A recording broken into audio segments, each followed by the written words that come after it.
Nous, ce qu'on a souhaité, c'est que ce PEC, il soit établi aujourd'hui, mais qu'il soit évolutif, parce qu'en fait, c'est le début d'une histoire. Déjà, PEC, c'est un acronyme, donc projet d'aménagement d'intérêt commun. Donc c'est bien au bénéfice des territoires et des citoyens qui sont derrière. Donc oui, il y a besoin de faire pédagogie. C'est vrai que le projet d'aménagement d'intérêt commun, la GEMAPI, c'est des lois, des projets, des programmes qui sont assez complexes déjà en matière administrative, qu'il faut pouvoir arriver à redonner ça déjà aux élus pour que l'ensemble des élus du bassin puissent se rendre compte des possibilités, des capacités de travailler ensemble. Le PEC, ça permet d'y voir clair à long terme et d'avoir une vraie base technique et stratégique pour pouvoir fonder nos stratégies. On a besoin déjà de convaincre l'ensemble des élus, l'ensemble des gens qui s'y connaissent dans l'administration, on dirait en général en France, mais aussi derrière d'essayer de redonner tout ce concret-là aux habitants pour que les habitants puissent à un moment se rendre compte du risque parfois par lequel ils peuvent avoir, de leur vulnérabilité, et puis de se rendre compte aussi de toute l'activité, de toutes les actions qui sont mises en place et de la cohérence de ce projet-là.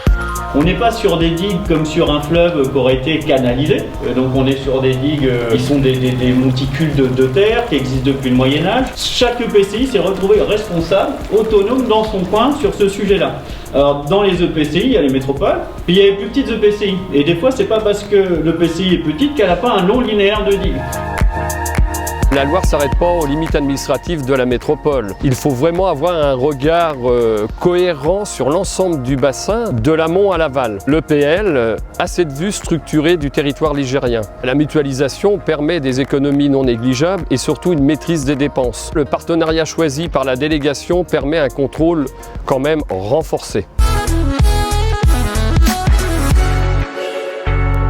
L'accompagnement, la montée en puissance de l'organisation de l'établissement dans le PEC, c'était d'abord un accompagnement avec l'émergence d'antennes sur le territoire, avec la première antenne qui a été mise en œuvre sur le territoire de la Loire-Aval, donc à Angers, avec les premières délégations de gestion. Angers, effectivement, a été précurseur, mais c'est surtout avec les autres EPCI. On a un travail déjà d'EPCI et d'inter-EPCI qui existe, et on trouvait que pour le PEC, c'était aussi quelque chose d'intéressant d'avoir ce côté collectif. C'est vraiment un travail en commun entre l'établissement public Loire et les intercommunalités. L'objectif, c'est la sécurité des biens et des personnes. On a défini un certain nombre de digues, un certain nombre de linéaires de digues sur lesquels on souhaite travailler. Sans cela, l'ingénierie que nous apporte le PL, à travers ce PEC, on ne peut pas l'avoir, nous, en interne. Pour nous, c'était vraiment une opportunité pour avoir une connaissance sur un domaine spécifique qui est la gestion des digues et la gestion de la végétation autour des digues.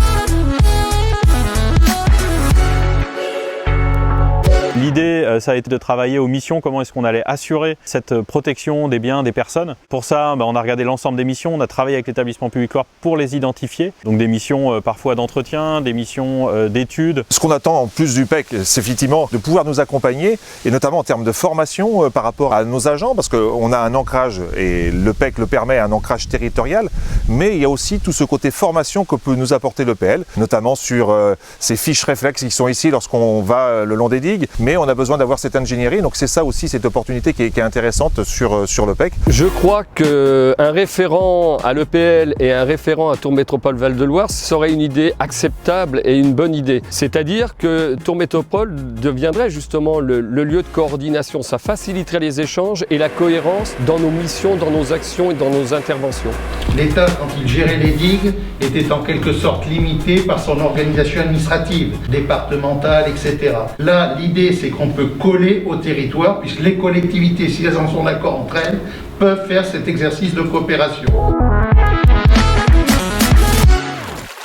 Cette collaboration, aujourd'hui, elle est dans les échanges sur une future convention qu'on devra signer avec l'établissement public Loire. Donc, dans un premier temps, on a aussi regardé ce qui se faisait ailleurs, notamment à Angers. Des retours d'expérience, on en a, notamment sur la gestion de crise qu'on a pu connaître dernièrement. Dans une journée, là, on pourrait voir une gestion administrative importante avec différents interlocuteurs, et bien au contraire, gestion de crise où le matin même, lorsque les agents de l'EPL regardaient un tout petit peu comment la digue réagissait vis-à-vis de la crue, ont vu une brèche, et donc à 8 h le matin et à 18 h, eh bien, cette brèche était contenue à travers différents travaux, et puis l'EPL a vraiment été en termes d'opportunité quelque chose d'important. L'établissement public Loire est déjà à la bonne échelle géographique, parce qu'il est à la vraie échelle du bassin ligérien. Il a une antériorité, une technicité sur ce sujet, de par son métier historique sur les barrages, et puis en ayant porté ce PEC, et déjà on s'est posé les bonnes questions sur les digues, et avec une réelle capacité d'accompagnement opérationnel sur des gestions de crise, sur ce nouveau métier pour les EPCI.